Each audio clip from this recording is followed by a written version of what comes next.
In this question, we'll practice both using while loops to process a string and constructing a substring of a string.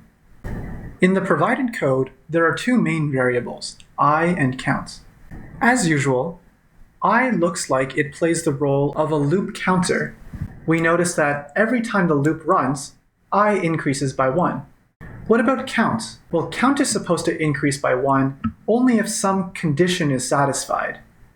And it's our job to figure that condition out. Now, from the docstring, I know that the function is supposed to be keeping track of how many times letter appears in S. So then I think, well, maybe that's what count is supposed to do. Keep track of the number of times we've seen letter in S so far in the loop.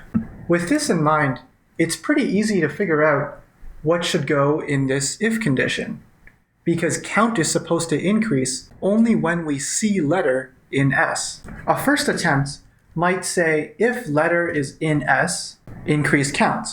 This operation just tells us whether letter is in S or not.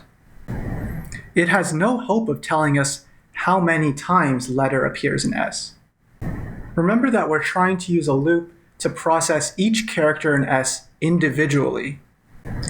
That is, if I is my loop counter variable, then in the loop body, I just want to process SI. Now this looks a lot better, but notice that both letter and SI are supposed to be single characters. We can compare them directly. Now, what about this while condition? A first attempt might be to say, while I is less than the length of S, maybe because you've seen that before in a previous example. But this isn't exactly right either. Because if we run this loop, it's only going to stop when we've processed all of the characters in S. But that's not what this function description is asking of us. It's asking, produce the smallest substring of S that contains n occurrences of letter.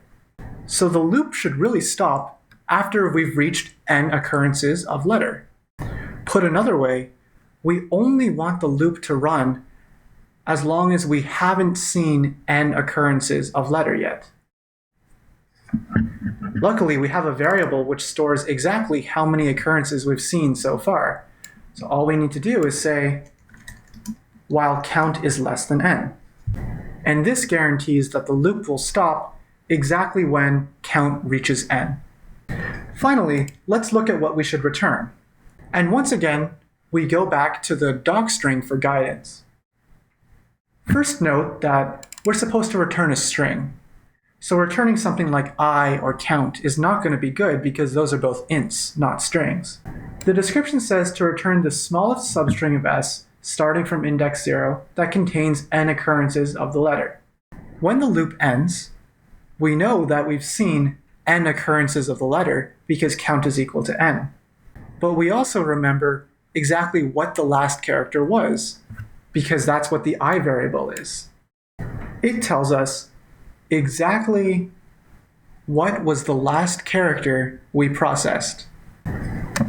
And so, what we need to return is S starting at index 0, and then going up to index I.